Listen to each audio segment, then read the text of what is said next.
जय हिंद प्यारे बच्चों, मैं आप लोगों के सामने कॉपर, क्रोमियम, पोटेशियम का मैंने क्वांटम नंबर आपको एक्सप्लेन कर दिया। यहाँ कॉपर और क्रोमियम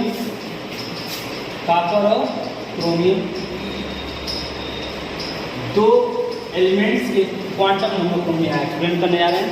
बिल्कुल ध्यान से इस वीडियो को आपको देखिएगा। यहाँ हम कॉपर के सभी क्वांटम नंबर को अगर सभी इलेक्ट्रॉनों के लिए कैलकुलेट करें, यानी कॉपर के सभी इलेक्ट्रॉनों की क्वांटम संख्या हम देखते हैं, तो यहाँ ध्यान दीजिएगा, बड़े आसानी के साथ आप इसे कैलकुलेट कर सकते हैं। 1s2 n का मान 1 होगा, 2s2 n का मान 2 होगा, 2p6 n का मान 2 होगा, 3s2 n का मान 3 होगा, 3p6 n का मान 3 होगा, 3d10 n का मान 3 होगा और 4s1 n का मान 4 होगा। अब यहाँ ये यल के मान की हम बात करते हैं। n-1 से यल का मान उस आधार पे, और जब बात करते हैं कि यल का मान फिक्स है, यस होगा तो 0, p होगा तो 1, d होगा तो 2, f होगा तो 3।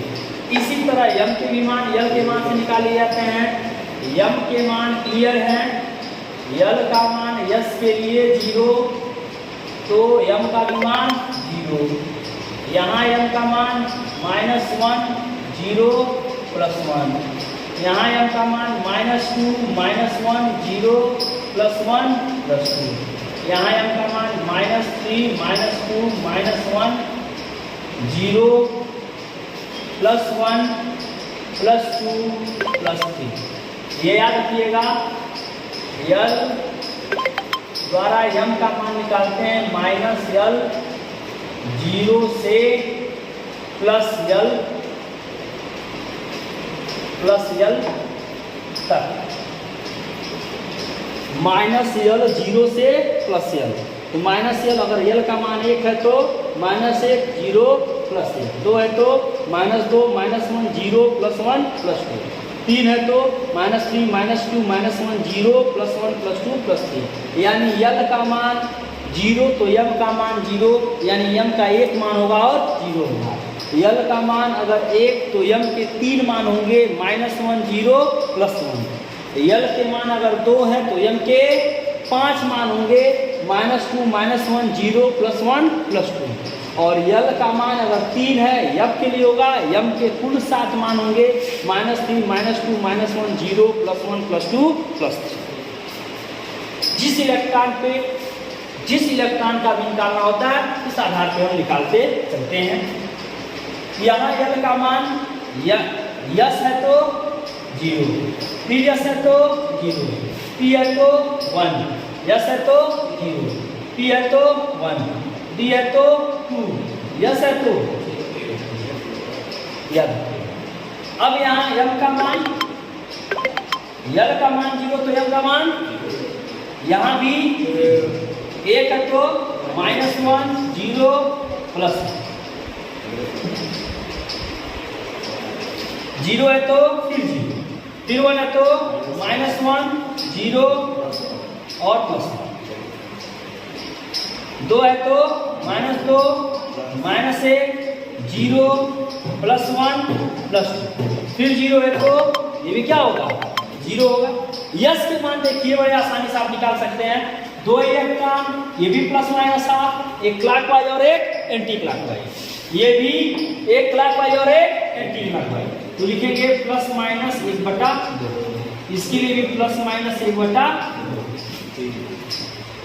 ये 3 है तो 3 +-1/2, यहाँ फिर +-1/2।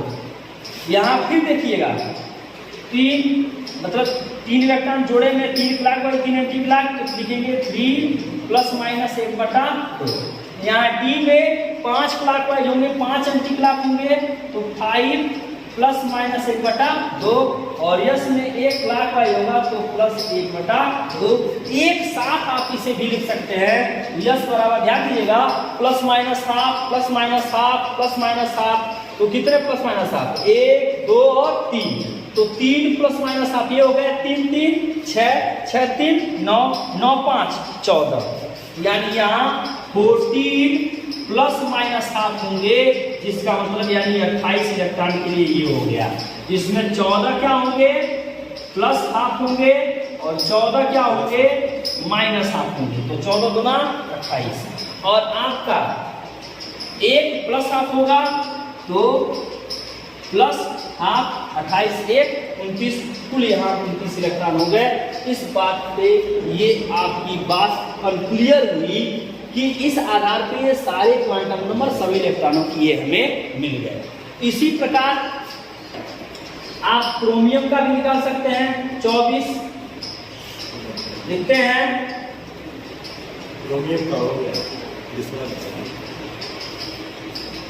तो इस आधार पे किसी भी तत्व के आप किन्हीं भी इलेक्ट्रॉन की क्वांटम संख्या को आप निकाल सकते हैं। ये भी ध्यान दीजिएगा कि आप अगर पूछेगा पर्टिकुलरली कि इस परमाणु में इस नंबर के इलेक्ट्रॉन की क्वांटम संख्या आप बताएं, जैसे पूछ दे कि क्रोमियम 24 में 18वें, ध्यान दीजिएगा क्रोमियम 24 में 18वें इलेक्ट्रॉन की क्वांटम संख्या, तो 18वें का मतलब क्या 1s2 2s2 2p6 3s2 3p6 और 3d5 4s1 या राबाउ नियम से 4s1 3d5। 18वां इलेक्ट्रॉन देखिए उधर जाने की जरूरत ही नहीं है, यही आपको मिल जाएगा। 6 4 10 2 12 6 18, यानी 18वां इलेक्ट्रॉन कहाँ होगा पी में होगा। 1 2 3 4 5 6 और 18वां इलेक्ट्रॉन जो होगा वो एंटी क्लॉकवाइज डायरेक्शन में होगा। किसमें होगा 3p6 में, और वो लास्ट वाला होगा। इसके लिए यहाँ -1 0 और +1 लिखते हैं, जो क्लॉकवाइज और एंटी क्लॉक रोटेशन के आधार पे plus half minus half plus half minus half से वो अलग होता है। ये यम का मान बताता है। यहाँ ये केवल 18वें इलेक्ट्रॉन का पूछा तो यम का मान 3, यम का मान p है तो 1, यम का मान लास्ट 18वां इलेक्ट्रॉन लास्ट में भर रहा है, उसके यम का मान क्या है +1, और यस क्लॉकवाइज डायरेक्शन में कि एंटी क्लॉक एंटी क्लॉक, यहाँ हो जाएगा -1/2। यानी किसी एक इलेक्ट्रॉन का पूछेगा तो भी आप आसानी से कैलकुलेशन कर सकते हैं। तो इस वीडियो को देखने वाले हमारे प्रिय दर्शक, प्रिय विद्यार्थी, जो भी आप इस वीडियो को देख रहे हैं, इस आधार पे आप किसी भी क्वांटम नंबर से आधारित प्रश्न को आप आसानी से कर सकते हैं। किसी भी इलेक्ट्रॉन को आप आसानी से कैलकुलेट कर सकते हैं, उसके क्वांटम संख्याओं को। तो please subscribe the channel and thanks to all of you.